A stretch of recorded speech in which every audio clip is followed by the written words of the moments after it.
रीतिनीति अनुଯାयी संपन्न है तालचेर अधिष्ठात्री देवी माँ हिंगुला आवाहनी पूजा वार्षिक यात्रा उत्सवर 9 दिन पूर्व आवाहनी पूजा बा जंताल पूजा होता है। तेज माँ हिंगुला पार्श्व देवी भाव प्रसिद्ध कुटेई शुणी पीठर यह पूजा करा विधिपूर्वक दियों घर आलम अणाई पड़िया डक पूजा करा और माँ कालीसी रूपे विजय होई उभा स्थान चिन्हट कर परंपरा रही। एथिपाई पतियार को देहुरी माने घी महू गुड़ झुणा और धूप आदि दे मार्जना कराइथिले। परंपरा अनुसार पतियार देहरे कलासी आसवा पर मंदिर मुख्य पूजक उभास्थल में दिग निर्णय पचारि था। पर अधरात्रि मुख्य पूजक से दिगरे जा माँ हिंगुला अग्नि रूप दर्शन कर स्थापन कराई। तेज जंताल पूजा राति माँ निजे उभास्थल में अग्नि रूप प्रकट हुंती।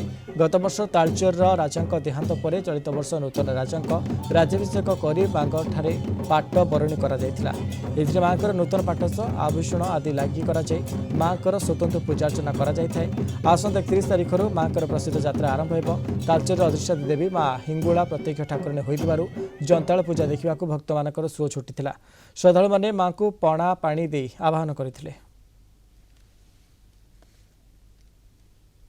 गणना अनुजाई 12:45 दियोघर माँ कुटेशुणी मंदिर को विजय कले एवं आज विधि विधान सहित जंताल पूजा शेष हो। आज राति देहुरी को स्वप्नादेश हो से अनुजाई माँ आविर्भाव हे।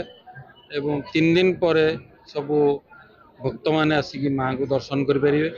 आज हूँ जंताल आज ठाकुराणी आसीगले खाली अनुसंधान कराहब और प्लेस निर्वाचन करा देहुरी एके जीवे खोजे कौ दिग को जनइबे से एक पश्चिम कि पूर्व एवं से निर्धारण करेंगे सांगे नहीं चरा पत्थर आज जो कहते पत्थर कोईला पूजा कर पत्थर कोईला संयोजित हम एवं माँ से फिक्स रे।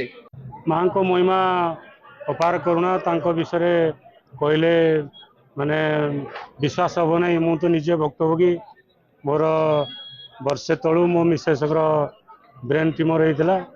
माँ को आशीर्वाद माँ को आश्रित जो मो मिसेस आज भल माँ पाखे पुणी दर्शन करने को आसुँच।